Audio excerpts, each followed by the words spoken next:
ماہی اور مالا اسے کبھی معاف نہیں کریں گی اور محیط کو ساری عمر اس فیصلے کے ساتھ جینا ہوگا۔ یہ تھی اس فیصلے کی قیمت۔ لیکن اس فیصلے میں اس کو امید بھی دکھائی دے رہی تھی، ایک امید کہ اگر سرجری ٹھیک ہو گئی تو ماں پھر سے واپس پہلے جیسی ہو سکتی تھی، اور اس ایک امید کے لیے اگر اسے ساری عمر ایک گلٹ کے ساتھ رہنے کا رسک لینا پڑے تو وہ لے گا۔ وہ سرجن تھا، اسے اپنا نہیں ماں کا سوچنا تھا۔ اس نے پانی کے چھینٹے منہ پہ ڈالے، سارے منظر دھل کے واضح ہو گئے۔ وہ اپنی پوری کوشش کرے گا، آگے اللہ کے سپرد۔ وہ تینوں اپنی اپنی جگہ شدید خوف کا شکار تھے، وہ تینوں اپنی اپنی جگہ بے حد پر امید تھے۔ صبح وہ ماں کو جب کار میں بٹھا رہے تھے تو ماں نے بخت بی کو آواز دی، کریلے فرائی کر کے باہر نہ چھوڑ دینا، فریج میں رکھنا ورنہ خراب ہو جائیں گے۔ ان کو یاد تھا کہ رات بخت بی کریلے چھیل رہی تھی۔ اس کی بری عادت تھی کہ چیزیں فریج کے باہر چھوڑ دیتی تھیں۔ بخت بی نے بھی آنسو صاف کرتے ہوئے سر ہلا دیا۔ سلیم اور وہ دروازے سے انہیں ہاتھ ہلاتے رہے یہاں تک کہ کار باہر نکل گئی۔ کیف گزشتہ روز چلا گیا تھا، وہ وہاں کہیں نہیں تھا، نہ اس کا کوئی میسج آیا تھا۔ اگلے چند گھنٹے کسی دھندلی سی سلو موشن فلم کی طرح کٹے۔ جب ماں کو پری op وارڈ سے آپریشن تھیٹر میں لے جایا جا رہا تھا، وہ نیم غنودہ سی لیٹی تھی، ہسپتال کا نیلا گاؤن پہنے، اوپر کمبل لیے۔ وہ بس ٹکر ٹکر اپنے دونوں بچوں کو دیکھ رہی تھی جو ان کے ساتھ کھڑے تھے۔ ہم ہسپتال میں کیوں ہیں؟ وہ بار بار ایک ہی سوال پوچھتی۔ کیونکہ آپ کا چیک اپ ہونا ہے۔ محیط نے جھک کے ان کا ماتھا چوما۔ مالا نے ان کا ہاتھ لبوں سے لگایا، پھر سٹاف ان کا اسٹریچر دھکیل کے اندر لے گیا۔ وہ دونوں وہیں کھڑے انہیں دوسرے کمرے میں گم ہوتے دیکھے گئے۔ جنت ماں کے پیروں تلے ہوتی ہے۔ محیط بند ہوتے دروازوں کو دیکھ کے بڑبڑایا، مگر وہ صرف ماں کے پیر دبانے سے نہیں ملتی، ماں کے پیروں کے نیچے کی زمین بننا پڑتا ہے، وہ زمین جو بوجھ اٹھاتی ہے، جو ماں کو اس کے قدموں پہ کھڑا رکھتی ہے۔ اسلام آباد والے ماموں، امریکہ والی خالہ اور دوسرے کئی رشتہ دار فون کر رہے تھے، آنا چاہ رہے تھے، لیکن محیط سب کو ہسپتال آنے سے منع کر رہا تھا۔ ایک دفعہ ماں ٹھیک ہو کے گھر شفٹ ہو جائیں، اس کے بعد آپ گھر آئیے گا، وہ سب کو یہی کہتا، اور مالا سوچ رہی تھی کہ کیا کوئی بات بھی ہوگا؟ کیا اس بھیانک خواب کے بعد کوئی روشن صبح بھی آئے گی؟ آج حورے آپا کا آپریشن ہے۔ کبیرہ بیگم کار میں بیٹھ رہی تھیں جب موبائل پہ میسج ٹون بجی۔ اندر بیٹھتے ہوئے انہوں نے اپنی بھاری چادر سنبھالی، پرس ساتھ رکھا اور موبائل نکالا۔ ڈرائیور نے دروازہ بند کیا اور خود تیزی سے ڈرائیونگ سیٹ پہ آ بیٹھا۔ لوکیشن بھیج دی ہے تمہیں، اسے گوگل پہ لگا لو، تحکم سے کہہ کے وہ میسج کھولنے لگی۔ حورے کے آپریشن کا پڑھ کے ان کے چہرے پہ کوئی تاثر نہ ابھرا، بس اندر ہی اندر کوئی کمینی سی خوشی محسوس ہوتی تھی۔ ڈرائیور نے لوکیشن لگا لی اور کار گھر سے باہر نکالی۔ یہ لوکیشن وہ ہر دفعہ نئے سرے سے لگاتا تھا۔ بیک ویو مرر میں اس نے کبیرہ بیگم کو دیکھا جو چادر سر پہ جمائے، سن گلاسز لگائے کھڑکی سے باہر دیکھ رہی تھیں۔ اس کی مالکن ایک ہی موقع پہ گھر سے چادر کر کے نکلتی تھی جب انہوں نے کسی ایسی جگہ جانا ہوتا تھا۔ وہ ڈیفنس کی پوش کالونیز سے نکل کے ایک لوئر مڈل کلاس علاقے کی تنگ و تاریک گلیوں میں پہنچ چکے تھے۔ بالآخر ایک جگہ جا کے پن لوکیشن ختم ہو گئی۔ وہ ایک کچی آبادی جیسا محلہ تھا، کہیں کوئی ریڑھی باندھ صدا لگا رہا تھا، کہیں بچے بھاگتے پھر رہے تھے، ایک طرف رکشے کھڑے تھے، گندے پانی سے ابلتی نالیاں اور جوہڑ کھلے پڑے تھے۔ ایسے میں ڈرائیور نے بھی ناک بو چڑھا لی، لیکن کبیرہ کے اطمینان میں فرق نہ آیا۔ ایک نیلے گیٹ کے سامنے اس نے کار روک دی، پھر باہر نکلا تو اے سی کی ساری ٹھنڈک بھول گئی۔ باہر مئی کا سورج آگ برسا رہا تھا۔ اس نے جلدی سے کبیرہ کا دروازہ کھولا۔ وہ باریک ہیل والے جوتے کے ساتھ باہر نکلی اور چادر درست کرتی، اپنا بیگ سنبھالتی اندر چلی گئی۔ ڈرائیور اندر واپس بیٹھ گیا، کار سٹارٹ کی اور فل اے سی آن کر لیا۔ ذرا دیر میں ہی وہ پگھلنے لگا تھا۔ نیلے گیٹ کے پار ایک اور جہاں آباد تھا، وہ ایک خستہ حال مکان تھا۔ درمیان میں بڑا سا صحن تھا، ایک طرف قطار میں کمرے بنے تھے۔ پہلے کمرے کے باہر بہت سے جوتے رکھے تھے۔ کبیرہ بیگم نے وہاں سے اندر جھانکا۔ اندر بہت سی عورتیں اور بچے فرش پہ بیٹھے تھے۔ وہ آگے بڑھ گئیں، انداز سے لگتا تھا اس جگہ سے شناسا ہیں۔ دوسرے کمرے میں مخمل کے صوفے رکھے تھے۔ کبیرہ بیگم اندر داخل ہوئیں اور بڑے کروفر سے ایک صوفے پہ بیٹھ گئیں، گردن کڑھائے۔ اب وہ اپنی کالی چمکتی آنکھوں سے اطراف کا جائزہ لے رہی تھیں۔ تھوڑی دیر بعد ایک آدمی چوکھٹ تک آیا، اسے دیکھ کے سر کو جنبش دی، پھر پلٹ کے کسی سے بولا، سوالیوں سے کہو ابھی انتظار کریں، وی آئی پی آئے ہوئے ہیں۔ وہ 40-45 برس کا آدمی تھا، کمزور سا چھوٹے قد کا وجود۔ اس نے لمبا مٹیالے رنگ کا جبہ پہن رکھا تھا، بال لمبے اور میلے کچیلے سے تھے، چہرہ سانولا اور آنکھوں میں کاجل ڈالے ہوئے تھا۔ گردن میں کالے دوپٹے کی طرح کچھ لپیٹ رکھا تھا، کانوں میں سلور کی بالیاں، انگلیوں میں انگوٹھیاں تھیں۔ اس نے دروازہ بند کیا اور اندر آیا۔ وہ ننگے پیر تھا اور اس کے پیر اتنے میلے تھے کہ ناخن کالے پڑ چکے تھے۔ وہ ایک صوفے پہ آ کے بیٹھا تو اس کے پاس سے بدبو کا بھبوکا اٹھا جیسے ہفتوں سے نہایا نہ ہو۔ کبیرہ اس بدبو کی عادی تھیں۔ کیا حال ہے بیوی؟ گھر میں سب خیریت ہے؟ عامل کی سیاہ آنکھیں کبیرہ کو گھور رہی تھیں۔ پریشان ہوں سائیں، وہ ہیروں والی انگوٹھیوں والے ہاتھ ایک دوسرے میں پھنسا کے بولی، کچھ بھی مرضی کے مطابق نہیں ہو رہا۔ دشمن کیسے ہیں تمہارے؟ وہ مسکرایا۔ دشمن اپنے انجام کو پہنچ رہے ہیں۔ اس عورت کا آپریشن ہے آج، پتہ کر دیں اپنے موکل سے کہ وہ ہلکا سا مسکرائیں، وہ بچے گی یا نہیں۔ کروا دیں گے پتہ، اصل بات بتاؤ جس کے لیے آئی ہو۔ وہ مسکرایا۔ کبیرہ قدرے آگے کو ہوئی، آنکھوں میں فکرمندی لیے بات کا آغاز کیا۔ عنایہ کے لیے بڑی مشکل سے ایک گھر پسند آیا ہے، لڑکا دبئی میں ہوتا ہے، اچھی جاب کرتا ہے، پیسے والا ہے، ماں بھی بے ضرر سی لگتی ہے، مگر ایسی قسمت ہے میری کہ جو مجھے پسند آتا ہے وہ حورِ جہاں کی بیٹیوں کی طرف چلا جاتا ہے۔ پہلے عباد کو وہ چھوٹی والی لے اڑی اور اب زیاد، وہ دبے دبے غصے سے کہہ رہی تھیں۔ آنکھوں میں نفرت تھی، حسد تھا، ہر وہ جذبہ تھا جو انسانوں کو جادوگروں کے ٹھکانوں تک لے آتا ہے۔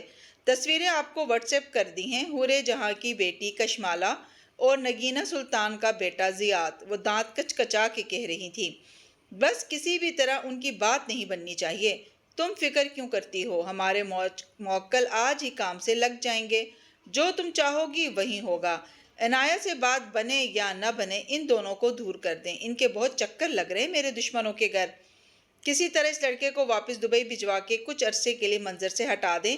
آنکھ اوجل پہاڑ اوجل، چلا جائے گا تو بھول جائے گا اس لڑکی کو۔ واہ کبیرہ بیگم، تمہیں تو ڈرامہ رائٹر ہونا چاہیے تھا، خود ہی کہانی بنا لیتی ہو۔ جادوگر مسکرایا۔ ہو جائے گا، لیکن 4 کالے بکرے لگیں گے، ہماری اجرت الگ ہے۔ اس کی پرواہ نہ کریں، بس مجھ سے ان کا میل ملاپ نہیں برداشت ہو رہا۔ ٹانگ پہ ٹانگ جمائے بیٹھی کبیرہ اب سکون سے بولی، یہ وہ ٹھکانہ تھا جہاں آ کے وہ اپنی مرضی سے کسی کی بھی قسمت کا فیصلہ کروا سکتی تھیں، سب ان کے ہاتھ اور پیسے میں تھا۔ بھجوا دیں گے لڑکے کو یہاں سے، اور کیا کام ہے۔ حورِ جہاں کی بیٹیوں کا گھر بسنا مجھ سے برداشت نہیں ہوگا، اس عورت نے ساری عمر مجھے دکھ دیے ہیں۔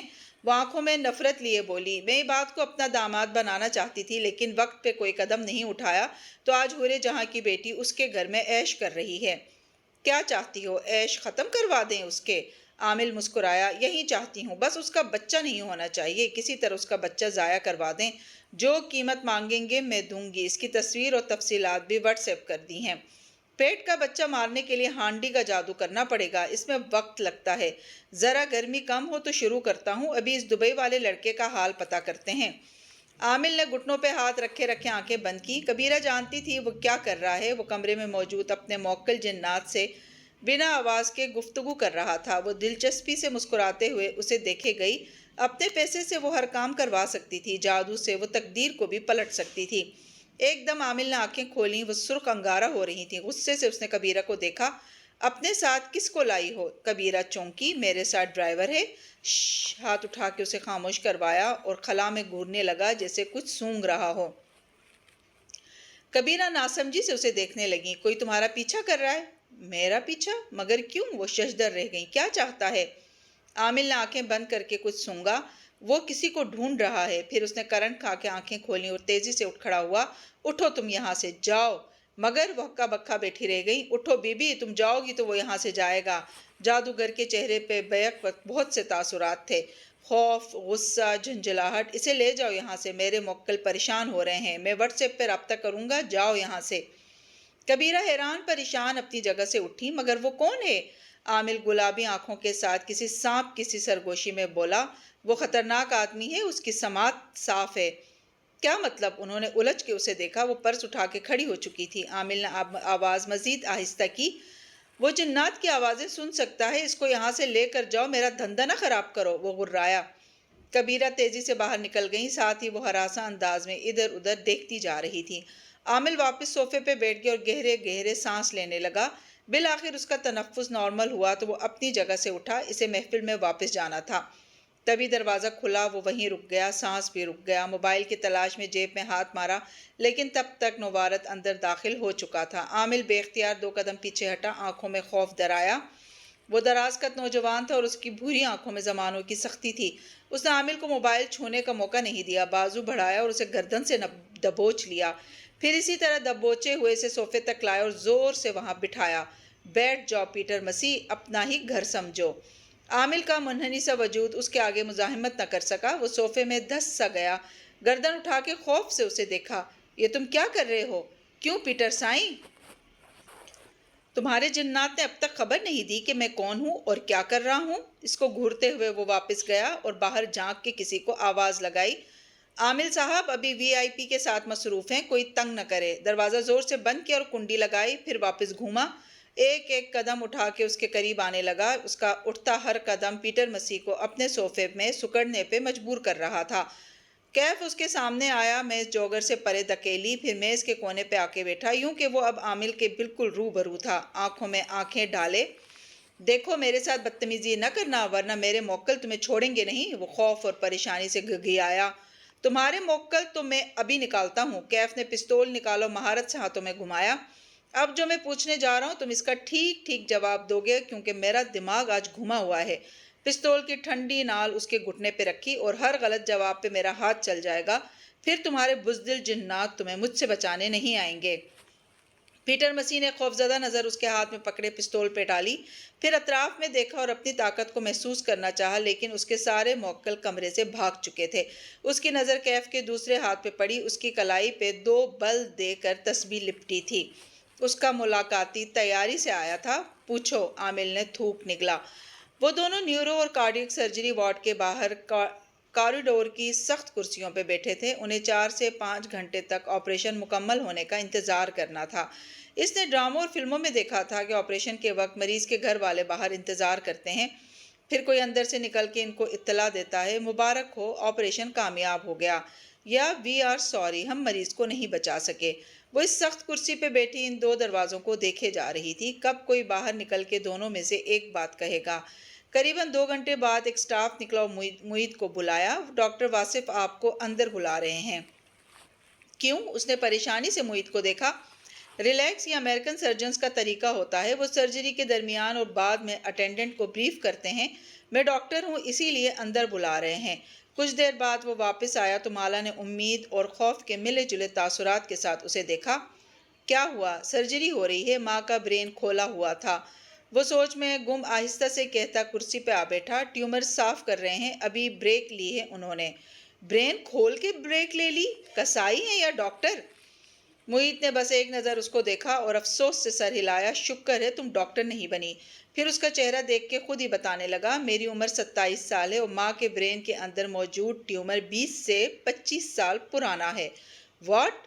ہاں، اس کا کچھ حصہ تو اتنا پرانا ہے کہ اب وہ کیلشیم بن کے ہڈی کا حصہ بن چکا ہے، یعنی وہ خود ہی ختم ہو چکا ہے۔ باقی کو وہ باہر نکال رہے ہیں اور وہ میننجوما ہی ہے، وہ گلاما نہیں ہے۔ وہ پہلی دفعہ مسکرایا۔ پھر بھی سرجری کے بعد ہم ٹیومر کی بائیوپسی کروائیں گے، رپورٹ سے ثابت ہو جائے گا کہ ڈاکٹر واصف درست کہہ رہے تھے۔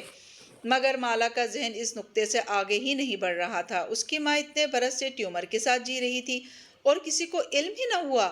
ماں ہمیشہ سر درد کی شکایت کرتی تھی، لیکن پھر چائے پی لیتی تو ٹھیک ہو جاتا، کبھی خیال ہی نہیں آیا کہ چیک کروانا چاہیے۔ مائیں خود کو سیریس ہی نہیں لیتی۔ مالا، تم گھر چلی جاؤ، سرجری ہو جائے گی تو میں بلا لوں گا۔ اس کی شکل دیکھ کے وہ نرمی سے بولا، سرجری کے فوراً بعد وہ ماں سے ملنے نہیں دیں گے، 4-5 گھنٹے تو کہیں نہیں گئے، بلکہ آؤ میں تمہیں چھوڑ آتا ہوں۔ مگر وہ راضی نہیں ہوئی۔ معید کو تھوڑی دیر لگی اسے راضی کرنے میں، وہ بھی اس شرط پہ کہ جیسے ہی ماں ہوش میں آئے گی وہ اس کو بلا لے گا۔ سلیم ہسپتال میں تھا۔ معید نے اسے کہا کہ مالا کو گھر چھوڑائے۔ جاتے جاتے اس نے بہن کو روکا اور پانی کی بوتل اس کی طرف بڑھائی۔ کیا؟ اس نے ناسمجھی سے معید کو دیکھا۔ اس نے جیب سے ایک پتہ نکالا اور ایک گولی نکال کے مالا کی ہتھیلی پہ رکھی۔ مجھے پتا ہے تمہارا سر درد کر رہا ہوگا، بروفین ہے، لے لو۔ اس کا دماغ کام نہیں کر رہا تھا، رت جگہ، ٹینشن۔ اس کا روزہ نہیں تھا مگر صبح سے کچھ کھایا بھی نہیں تھا۔ اس نے چھوٹی سی بھوری گولی منہ میں رکھ کے پانی کا گھونٹ بھر لیا۔ بروفین کا رنگ گلابی ہوتا ہے یا بھورا، اور سائز، مگر یہ اس کا مسئلہ نہیں تھا۔ وہ ناخوش سی سلیم کے ساتھ گھر چلی آئی۔ اس وقت شام کے 4 بج رہے تھے۔ وہ کمرے میں آتے ہی بستر پہ لیٹ گئی، نیند سی آ رہی تھی۔ سوچا ذرا دیر کو آنکھیں بند کرے گی اور پھر ایک جھٹکے سے وہ اٹھ بیٹھی۔ کمرے میں تیز بتیاں ابھی تک چلی تھیں۔ کچھ دیر تو اسے سمجھ ہی نہ آیا کہ وہ کہاں ہے، پھر موبائل اٹھایا،